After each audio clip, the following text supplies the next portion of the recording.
tengok keluasan lantai. Maksudnya lantai.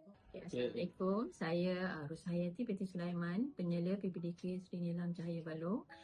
Okey, saya dah bertugas di sini bermula 2010. Dah kira 16 tahun lah. Bermula dengan PPDK ni masa saya hantar anak saya Down syndrome. Anak saya dah 13 tahun umur dia. Bermula masa tu umur dia 5 tahun.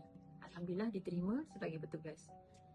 Itulah permulaan saya dengan PDK. Memang saya banyak cabaran, saya kata bukan tak ada cabaran-cabaran yang hebat lah berhadapan dengan anak autism, yang tantrum, yang macam-macam fizikal, yang hebat jugalah saya cakapkan, memerlukan kekuatan jiwa raga lah.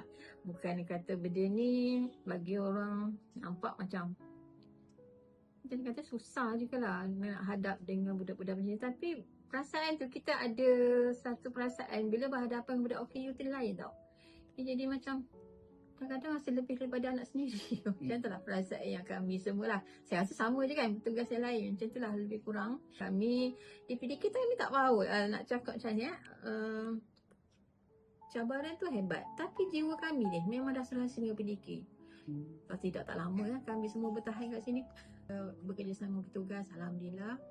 Kami katalah jiwa kami. Memang jiwa kami dengan anak OKU. Walaupun sebahagian tak ada pun anak OKU. Saya mungkinlah pengalaman saya dengan anak OKU, saya ada anak OKU kan. Tapi yang lain saya rasa tak ada kan. Cuma ada seorang Kamalina seorang yang ada anak OKU. Yang lain tak ada. Tapi tak tahulah perasaan kasih sayang tu lain. Memang saya nak terangkan, tak boleh nak terangkan macam mana macam tu lah.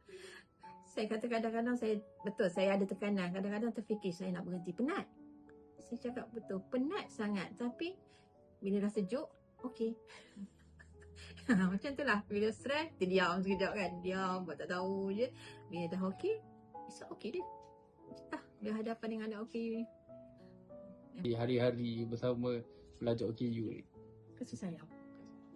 Sayang saya tak tahu lah. Sayang kami pada anak OKU ni orang tak boleh faham. Orang kata kalau nampak kan dengan Elio, JJ macam-macam. Banyaklah dulu dia berak pun dikutip makan. Dulu lah, sekarang alhamdulillah tak ada lah, semua dah berpampers kan. Dulu kami mandikan macam tu. Tapi tak tahulah nak cakap kan. Macam tu saya kata kasih sayang mungkin lah. Perasaan tu mendalam.